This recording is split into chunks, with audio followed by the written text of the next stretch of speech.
우리는 누구나 그때그때 이것이 좋은 일이다 하는 것을 선택하고 삽니다.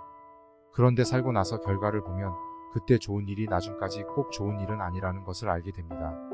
예를 들어 행복하려고 결혼했는데 결혼 생활이 오히려 불행의 원인이 되고 더 행복하려고 자식을 낳아 키웠는데 무자식 상팔자라고 할 정도로 자식 때문에 괴로워합니다. 돈을 벌려고 사업을 시작했는데 벌기는커녕 빚만 떠안게 되는 일도 부지기수예요. 이렇듯 의도와 결과가 맞지 않아 후회하고 괴로워하는 일이 많습니다. 그러다 보면 이런 의문이 들기도 합니다. 내가 정말 중심을 잡고 잘 살고 있나? 그냥 세상에 휩쓸려서 여기까지 온 건 아닌가? 과연 우리는 각자 자기 삶의 주인으로 잘 살고 있는 걸까요? 어떤 사람이 집도 버리고 재산도 버리고 명예도 버리고 애욕도 버리고 오로지 깨달음을 얻기 위해 출가를 했습니다. 그런데 몇 년 스님들과 같이 살다가 이렇게 대중생활을 하면서는 도저히 깨달음을 얻지 못할 것 같다고 생각한 거예요. 여러 스님들과 함께 모여 살면 소임도 맡아야지, 밥도 지어야지, 이것저것 할 게 너무 많아서 수행할 시간이 부족하게 느껴졌어요.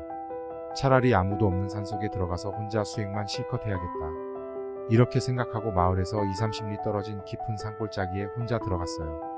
일단 비바람을 맞고 살 수는 없으니 먼저 초막을 지어 거처를 마련하고 먹을 것은 마을에서 구해다 먹었습니다.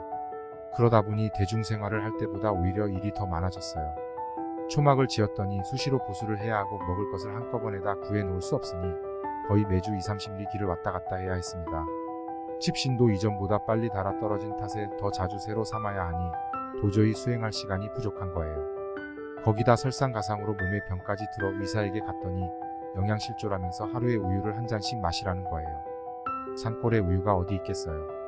어쩔 수 없이 매일 마을에 내려가 우유 한 잔을 마시고 올라오게 되었습니다. 그러나 그것도 고역이라 또 다른 방법을 찾았어요. 아예 염소 몇 마리를 구해서 산으로 데리고 간 거예요. 염소젖을 직접 짜서 먹으니 마을까지 내려갔다 올라오는 수고는 덜게 됐는데 새로 할 일이 더 많이 생겼습니다.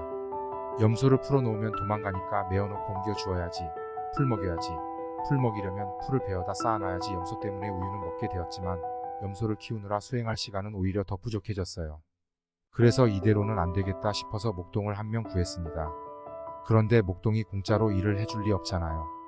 전에는 탁발에서 자기 먹을 것만 구하면 되었는데 이제는 목동이 먹을 음식과 목동에게 줄 수고비까지 마련해야 하니 탁발하는 시간이 훨씬 더 많이 걸렸습니다. 또다시 방법을 바꿔야겠다고 생각했습니다. 이러느니 차라리 결혼을 하는 게 낫겠다. 그래서 결혼을 했더니 목동에게 인건비 줄 일도 없고 살림도 대신해주는 사람이 있어 참 좋다고 생각했어요. 이제는 정말로 수행에만 전념하면 될 것 같았는데 덜컥 애가 생긴 거예요. 이렇게 해서 오직 깨달음을 얻겠다고 집과 가족을 버리고 절에 들어간 사람이 결국은 깊은 산속에서 결혼해서 애 낳고 다시 하루하루 먹고 살기 바빴다는 이야기예요. 이 수행자의 인생을 살펴보면 참으로 어리석다 싶을 겁니다. 그런데 대부분 지금 사는 모습이 딱 이 수준인 거예요. 순간순간 선택은 잘한다고 하지만 나중에 지나놓고 생각해보면 그 순간의 편안함과 안락함에 빠져 본래의 목표와 의미를 잃어버린 것이지요. 사람이 결혼을 했으면 그 도리에 맞게 살아야 하고 스님이 수행자로 살겠다고 출가했으면 또 그 도리에 맞게 살아야 합니다. 이렇게 인생의 목표를 분명히 하고 살아야 괴로움이 적어요. 그런데 우리는 세상살이가 고달프면 나도 머리 깎고 출가하고 싶달라고 말하고 출가한 다음에는 수행하는 게 너무 힘들다라며 오히려 세속의 삶을 부러워합니다. 우리가 살다 보면 인생의 목표를 분명히 하지 못해 본래 목적을 잃고 이 수행자와 같은 어리석음을 범할 때가 많습니다. 이럴 때는 길이 두 가지입니다. 하나는 처음에 세웠던 목표는 접어두고 현실에 맞춰 살면 돼요. 그렇게 살아도 아무 문제가 없습니다.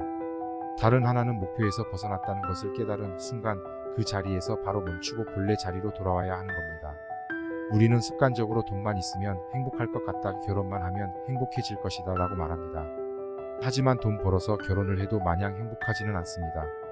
이번에는 아이만 하나 낳으면 하고 바라고 막상 아이가 생기면 애가 초등학교만 들어가면 하고 말해요. 그걸로 끝나지 않습니다.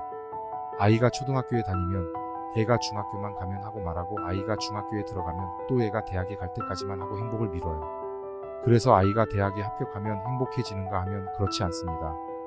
취직만 하면, 결혼만 하면, 손자만 낳으면, 그 다음에는 또 손자만 다 크면 이라고 말해요.